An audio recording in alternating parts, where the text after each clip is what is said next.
सती माता भगवान भोलेनाथ से अपने मन में जो शंका बनी उस शंका को भगवान भोलेनाथ के समक्ष रखती।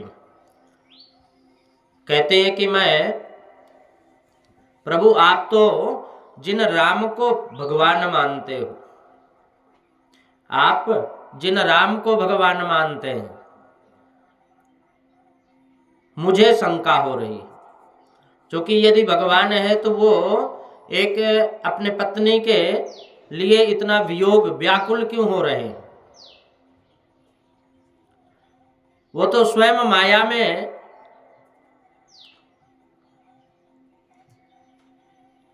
भ्रमित हो रहे हैं। यदि राम है, भगवान है, लेकिन मुझे तो नहीं लगता कि ये राम है, ये भगवान है। हाँ, राम है, लेकिन ये दशरथ जी के पुत्र है। भगवान भोलेनाथ कहते हैं ये तो राम जी हैं, ये पुत्र नहीं, ये सबके पिता हैं। ये पुत्र नहीं, ये सबके पिता हैं। सती जी पुनः बार बार कहती हैं शिव जी से कि महाराज, आप इन राम को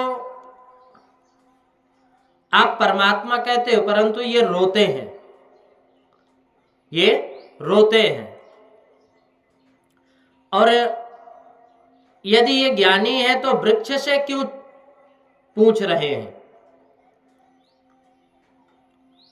शिव जी ने कहा कि ये तो माया है और इस प्रकार के लीला कर रहे हैं, ये आनंद का रूप है। भगवान राम जी स्वयं ईश्वर हैं, ईश्वर ही राम है और राम ही ईश्वर है। विष्णु जो सुरहित नर तनुधारे, सो सर्वज्ञ जथा त्रिपुरारे, खोजई सो की अव्य इव नारी, खोजई सो की अज्ञ इव नारी, ज्ञान धाम श्रीपति असुरारे, सोई मम इष्ट देव रघुवीरा, सेवत जाहि सदा मुनिधीरा। कहते हैं कि सो विष्णु जो सुर हित नर तनु धारी। भगवान विष्णु शिव जी ने सती माता को बारंबार समझाया, परंतु सती जी के गले में बात उतरी नहीं। भगवान शंकर के कहने से सती जी को मान लेना ही योग्य था। भगवान शंकर क्या कहते हैं कि विष्णु जो सुर हित नर तनु धारी, ये सुर देवताओं के लिए, संतों के लिए, गौ के लिए भगवान विष्णु ही नर का ये तन धारण किया है। ये तो त्रिपुरारी हैं, सर्वज्ञ हैं। ये ज्ञान धाम श्रीपति असुरारी हैं।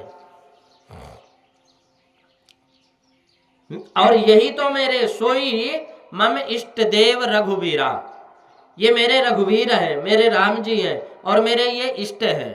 मैं इन्हीं का भजन करता हूं। सेवत जाहि सदा मुनिधीरा।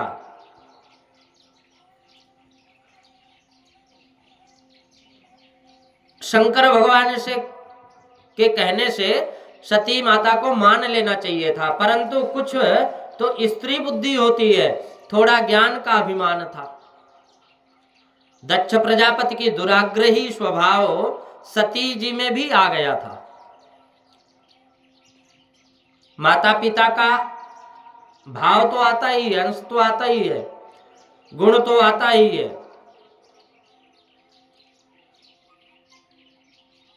भगवान शंकर भगवान समझाते हैं, परंतु सती माता मानती नहीं। तब शिव जी ने कहा कि तुम को शंका ही हो रही है तो तुम जाकर के परीक्षा ले लो, मैं यही बैठा हूं। भगवान शंकर एक बट वृक्ष के नीचे छाया में बैठ गए और उन्होंने विचार किया कि इनका मुझ में विश्वास नहीं रहा, अब इनका कल्याण नहीं है। जिसको शिव में विश्वास नहीं है, जिसको भगवान भोलेनाथ में विश्वास नहीं है, उसका फिर कल्याण होने वाला नहीं है। सती ने शंकर भगवान के वचन में विश्वास नहीं रखा। उन्होंने निश्चय किया कि मैं परीक्षा करूंगी राम जी की। अब सती जी ने श्री सीता माता का रूप धारण किया और श्री राम, हे सीते, हे जानकी, इस प्रकार बोलते हुए राम जी रोते चले जा रहे थे। तभी मार्ग में थोड़ी दूर पर श्री सीता जी के स्वरूप में सती जी खड़ी रही, तो राम जी ने वह रास्ता छोड़ दिया और दूसरे मार्ग से चलने लग गए, जिसमें सती जी ने समझा कि ये अत्यंत दुखी हैं, इस कारण मुझे सामने मेरे को देख ही नहीं पाए, मैं फिर इनके रास्ते में खड़ी हो जाऊं तो अच्छा रहेगा। तो सती जी ने उस दूसरे मार्ग में भी जाकर के खड़ी हो गई। अब लक्ष्मण जी को थोड़ा आश्चर्य हुआ, सीता जी कहां से आ गई, परंतु मेरे बड़े भाई भले ही रो रहे हैं, अंदर से वे सावधान हैं, मुझे कुछ भी बोलने की आवश्यकता नहीं। और हकीकत में बड़ों के सामने बीच में छोटों को कभी बोलना नहीं चाहिए। तो सती जी इस दूसरे रास्ते पर जब आकर खड़ी हो गई, इस कारण से राम जी ने वह रास्ता फिर छोड़ दिया और तीसरा रास्ता अपना लिया। तो सती जी ने विचार किया कि स्त्री वियोग में अत्यंत व्याकुल हो गए और इस कारण से इनकी नजर अभी मेरे ऊपर नहीं पड़ी। अब की बार एकदम से इनके पास जाकर के खड़ी रहूंगी तो और कहूंगी कि मैं यहीं पर हूं, फिर तुम क्यों रो रहे हो। तो सती जी राम जी के एकदम निकट आ गई और जैसे जाकर के खड़ी हुई, राम जी ने श्री सीता जी की तरह सरलता से कहा कि मैं तो यहीं पर आई थी, आप रो क्यों रहे हैं, आप क्यों रो रहे हैं, आप मत रो। सती जी ने स्त्री धर्म के अनुसार थोड़ी लीला की, परंतु श्री राम जी ज्ञान स्वरूप हैं। सती जी ने सीता जी से के जैसे ही स्वरूप धारण कर लिया और जैसे सीता जी सरल स्वभाव की है ना, वैसे ही माता सीता जैसे ही सती जी भी सरल स्वभाव अपना बना ली।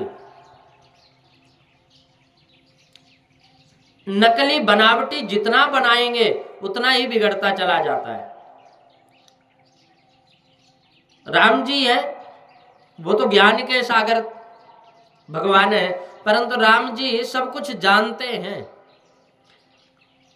अंदर से अत्यंत सावधान थे।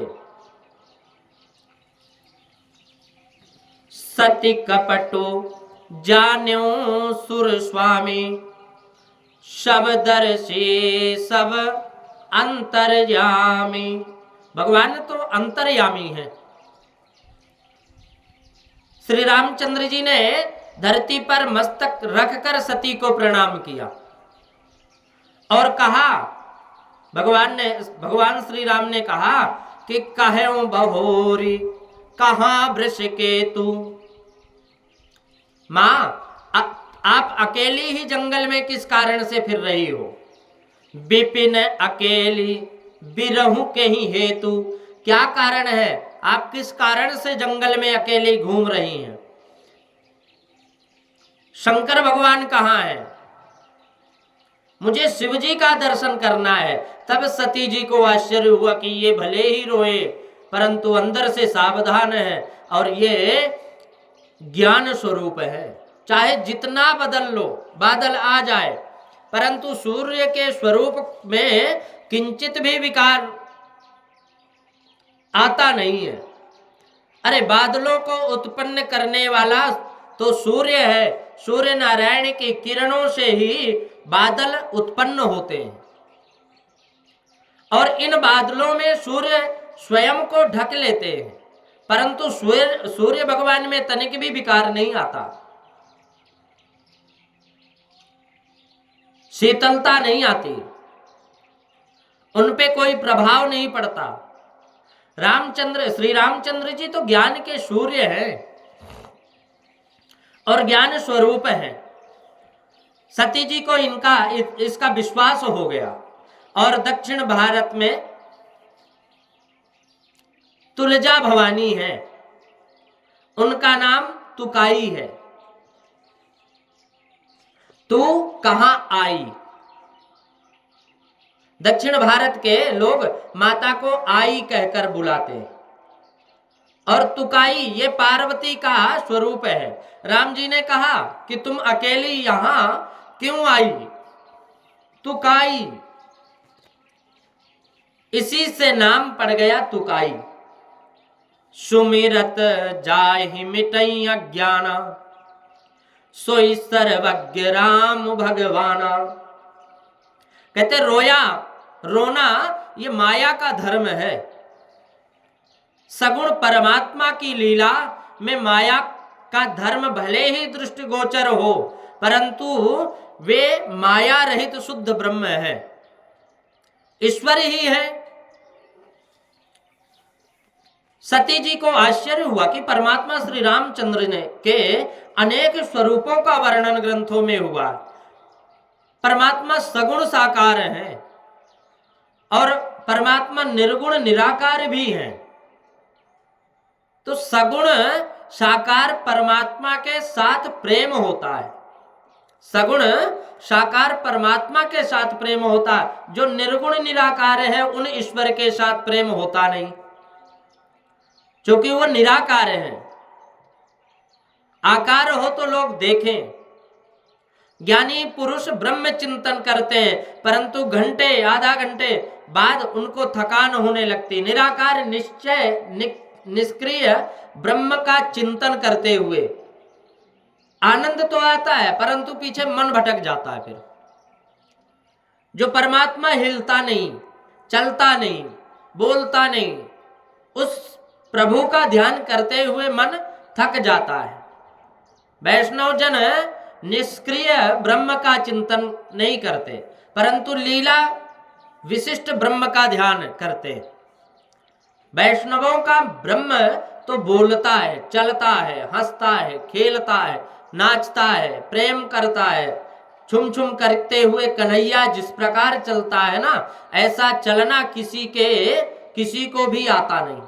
वैष्णवजन अष्टयाम, आठों याम भगवान के सेवा का चिंतन करते हैं।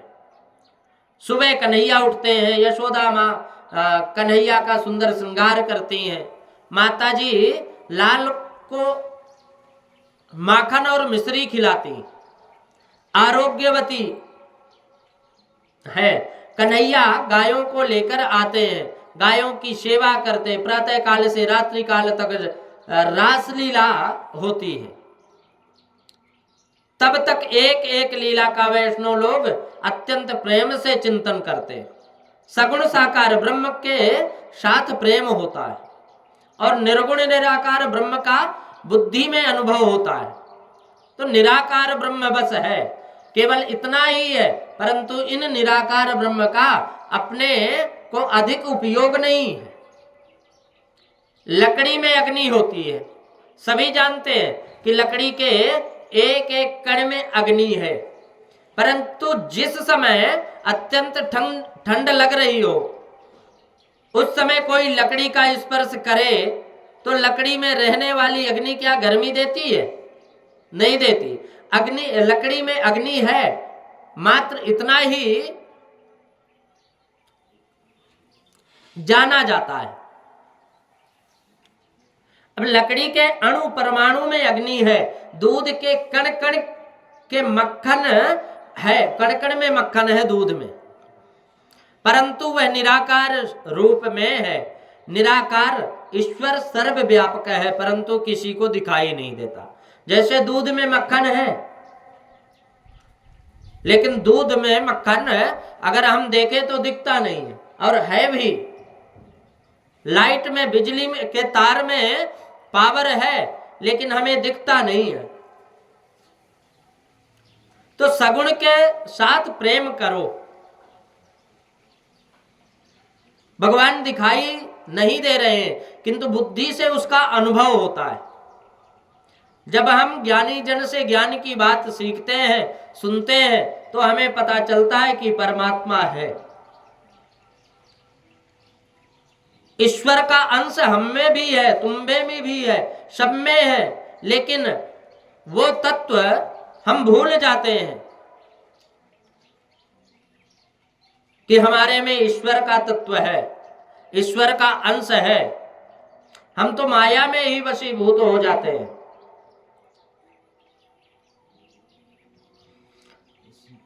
मैं भोग लगा रहा था, पंडित जी बोल रहे थे कि भगवान महाराज भोग लगाते हो आप, तो वो भगवान भोजन करते हैं कि नहीं?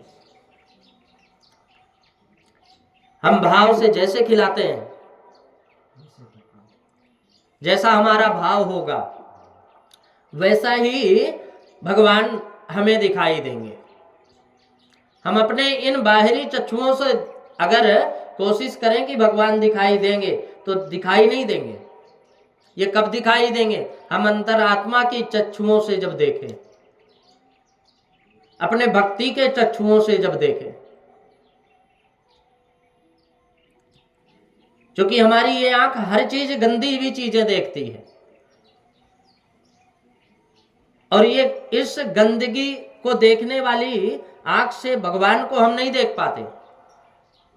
हम भगवान को देखेंगे तो कब देखेंगे? जब हम अपने अंदर की चक्षुओं को, उस ज्योति को जागृत करें, चेतन करें। और जब चेतन करेंगे, समझ में आ रहा है? जब चेतन करते हैं तो फिर दिखाई देते हैं। गुरुजी बोल रहे हैं तो बोले फिर उन्होंने बनाया ही क्यों ऐसा? हमको आपको इनको बनाया कर भगवान है। भगवान ने बना करके सिर्फ हमें और आपको ऐसा नहीं बना दिए, सबको भगवान ही, जीव मात्र को भगवान बना दिए, जीव निर्जीव को भी भगवान बनाए। अब ये बोलो कि इन पेड़ों में जीव नहीं है, तो अगर जीव नहीं तो हरे भरे क्यों है? भगवान बनाते तो हैं, और बना करके वो छोड़ देते हैं कि ये लील अपने इस माया में डाल देते हैं, एक पर्दा डाल देते हैं, माया का पर्दा। कमरे के अंदर हम लोगों को, सबको एक साथ में डाल दिए, और उस कमरे के बाहर एक पर्दा लगा दिए गेट में। भगवान बाहर विराजमान है। अब उस कमरे के अंदर से निकलो तो सही। निकलोगे कब? जब भक्ति जागृत होगी, वो माया का पर्दा हटेगा, और माया का पर्दा हटने के बाद फिर भगवान दिखाई देंगे। गुरुजी पंडित जी बोल रहे हैं नर जीव में 10 जीव है, भगवान इसी में है या नर जीव में भी भगवान है? भगवान हर जगह है और हर कण कण में है। अणतो अणुर्यान महतो मणिर्यान। सूक्ष्म अणु में भी भगवान है, और विशाल काय हाथी में भी है, तो चींटी में भी भगवान है। सजीव और निर्जीव, यही प्रश्न कर रहे हो ना? तो सजीव में तो है ही भगवान, निर्जीव में उनकी दृष्टि है। अगर वो शरीर पूरा है, अभी है शरीर, तो सजीव है। मृत्यु हो गई, निर्जीव हो गए। जब हो गए तो उसका कोई काम फिर नहीं। हरी लकड़ी कोई काटता नहीं, उसको कोई जलाता नहीं। सूख गया तो वो फिर लकड़ी जलाने के ही काम आएगी। तो फिर उस लकड़ी में फिर भगवान नहीं रहते, वहां से निकल गए ना। जब निकले जभी तो वो शरीर को क्यों जलाते हैं फिर? तो नरजीव में तो बताया आपने अभी भगवान है।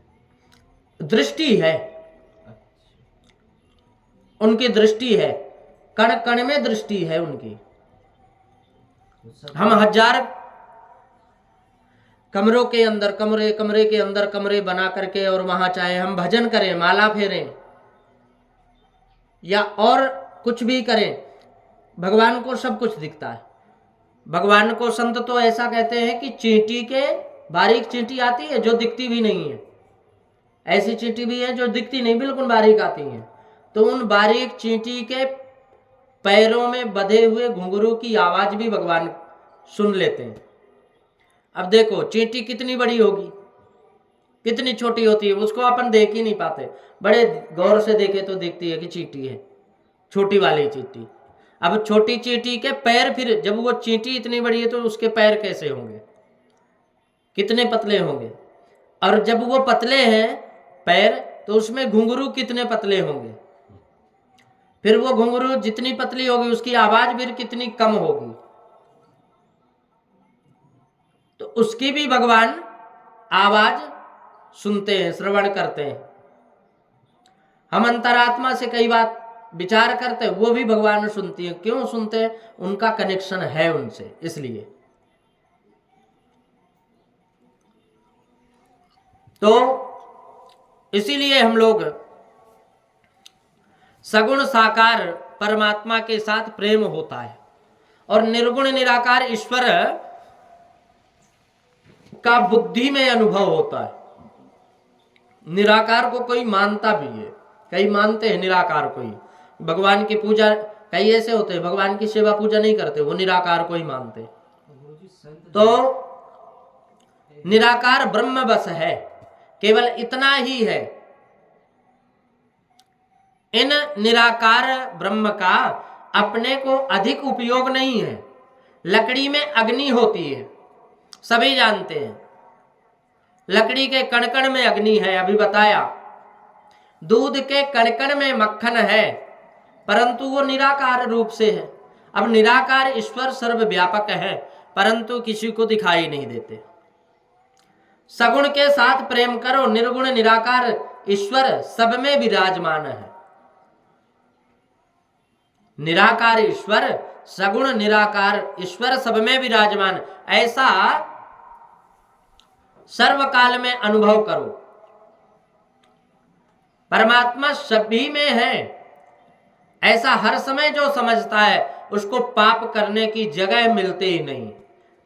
भगवान हर जगह है, ऐसा जब हम विचार करते हैं तो भगवान जब हर जगह है तो हम कहाँ पाप करें, क्या करें, कैसा विचार करें। हमारे मन में ये एक बात हमेशा रखनी चाहिए कि हम वो कार्य करें जिससे परमात्मा नाराज ना हो।